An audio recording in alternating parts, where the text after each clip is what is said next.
Hello and welcome back. This is The Experience and video number 3.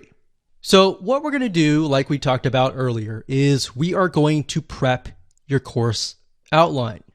So in other words, what we're going to do is we are going to plan ahead before we do any sort of implementation. So prepping your course outline from the moment they purchase to the moment they finish consuming your course is very important. So in other words, what we're trying to do is we're trying to lay out all the steps that they must go through because this is crucial. So in other words, step by step by step. Now, for example, the very first video should be about introducing your students, and that's really important. So if you don't have that, you might want to make that as an addition.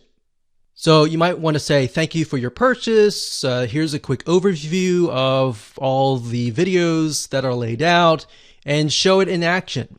And oftentimes you want to make this video last because this will be after you've set everything up. So you'll be able to show, okay, so you log into this WordPress site. This is what you do. You can see lesson 1, 2, 3, 4, 5. You can see these topics, all that. So what that does is it puts people in the frame of mind of, okay, this is what I'm going to do. This is what I can expect. And it kind of takes away that fear.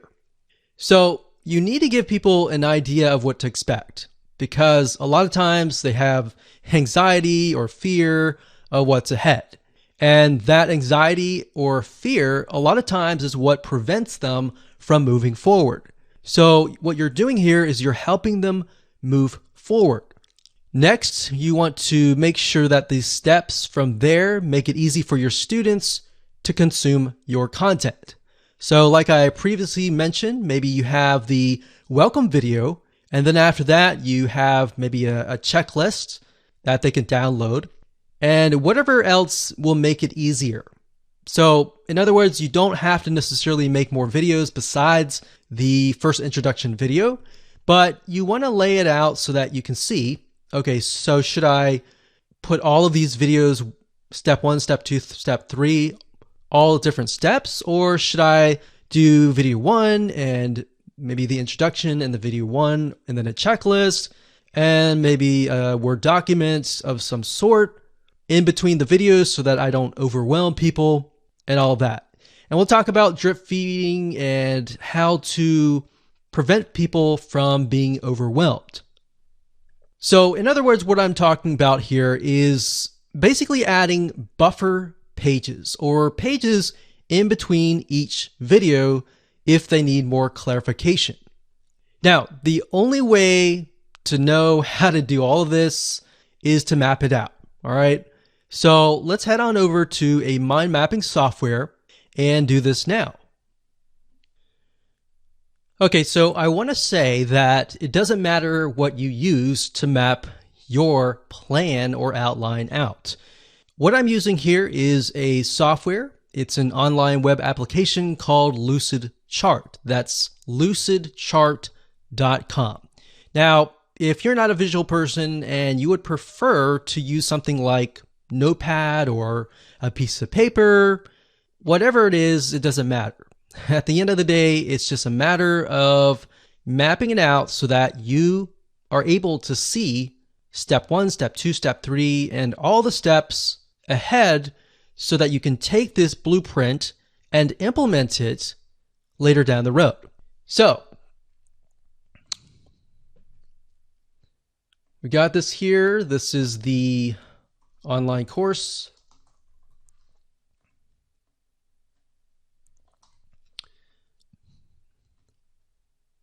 And the next one, we're going to say video number 1. And actually before that, of course, we have the introduction or quick overview.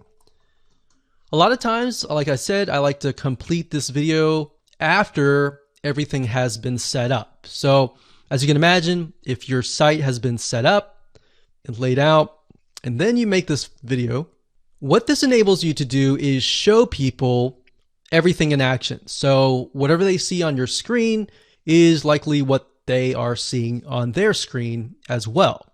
So what it does, like I said, is it takes away that anxiety. So the next thing we've got is from, let's say, the introduction. We have video number 1.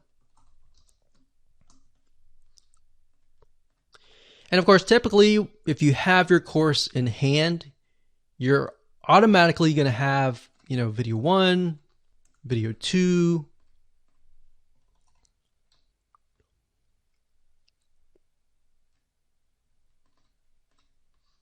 video 3. And for the sake of simplicity, I'm just going to say we've got 4 different videos. Now, obviously, most video courses and online courses are going to be a lot longer than that. So what we're going to do now is, let's actually move this up. Let's see here. What I like about Lucidchart is you can pretty much map it out so that you can see, okay, this is step 1, this is step 2, this is step 3. We move from here to here.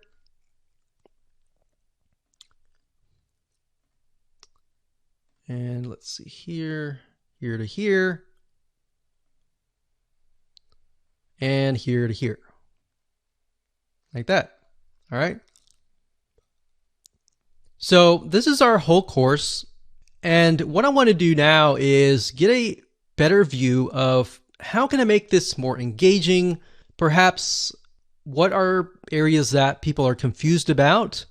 And how can I improve my students' success rate?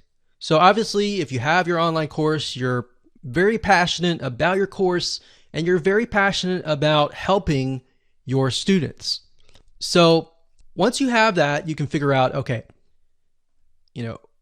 we're going to go through here. We got the online course, we got the introduction, the quick overview, and they have video number 1. And let's say video number 1, a lot of times when people get overwhelmed, they go from video 1, video 2, and then video 3, and then they start to get overwhelmed.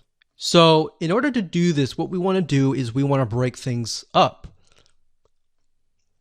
And the way you break things up, like I mentioned earlier, is to add buffer pages. So what we could do here is video number 1, we could have, in addition to that, we could have a document, maybe a checklist or a summary of video 1.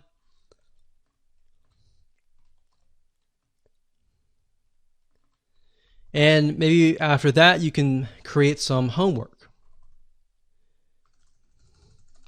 Now, you don't have to call it homework. Homework sometimes has a bad connotation. So you can say to-do list. So before they can move on to video number 2, in other words, they have to do the to-do list. So maybe they learned something here and they need to implement that in here. So you see what's happening?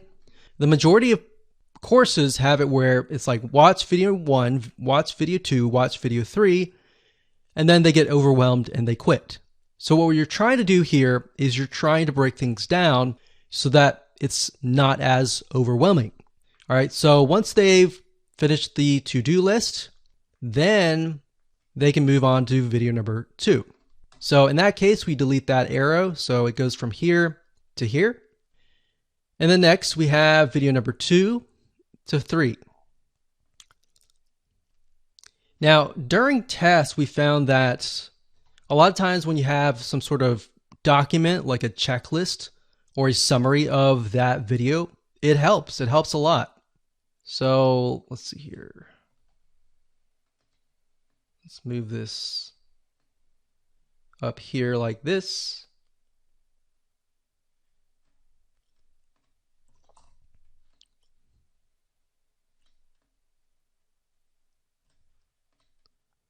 And from video 2, we have another checklist and a summary.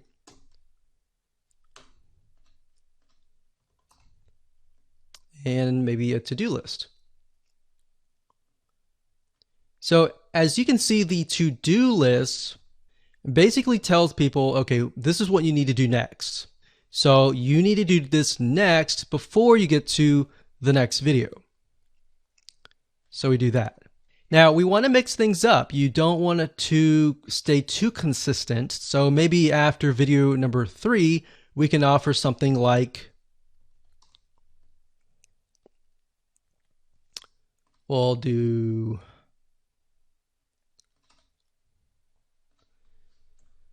summary's good, but maybe instead of a to-do list, we have a quiz, but a short quiz. Not a long quiz, but a short quiz. Remember, you don't want to overwhelm people. So we're going to delete this. We're going to go from the short quiz to video number 4.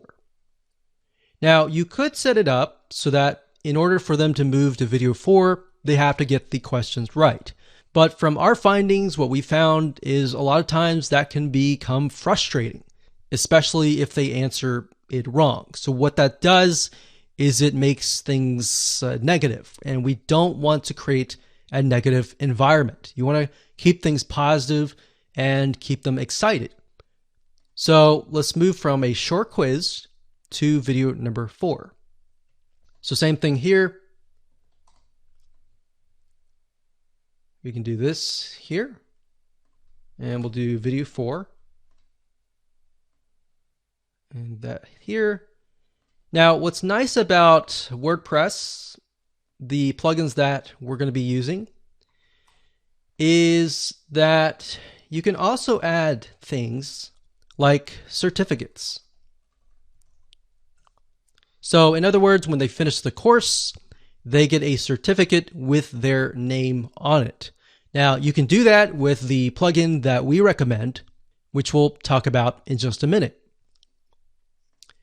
Now, what I want to say is a lot of times what people do is they buy the course, but in order for them to stay, there needs to be a community, or they need to have the ability to engage with you. So having sold many courses over the years, we found that even though there's a course, if there's no community, it's hard to get people back to your site. So that's kind of a basic outline here, and we definitely want to keep things basic. You don't want to complicate it any further. We can add things like forums, which we'll discuss later on. So we could add a forum, and typically you want to, after the introduction video and the quick overview, you could send them to a link to the forum. Now, depending on how you set things up, if you have a Facebook group, you can send them to that link. If you're utilizing the WordPress plugin that we recommend, sometimes they are connected to forums like bbPress and other community and forum plugins. So that's kind of a brief map of what you can do. You can do anything that you want. Just make sure that it's not too overwhelming, because as you can see, this is video number 4 and we've already got so many different steps.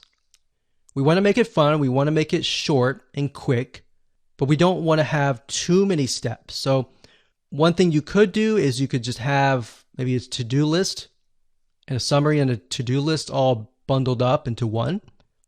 You could do that. You could break these up into sections like lessons and maybe have a summary for the whole lesson instead of each individual video. So those are just some general ideas that you can use.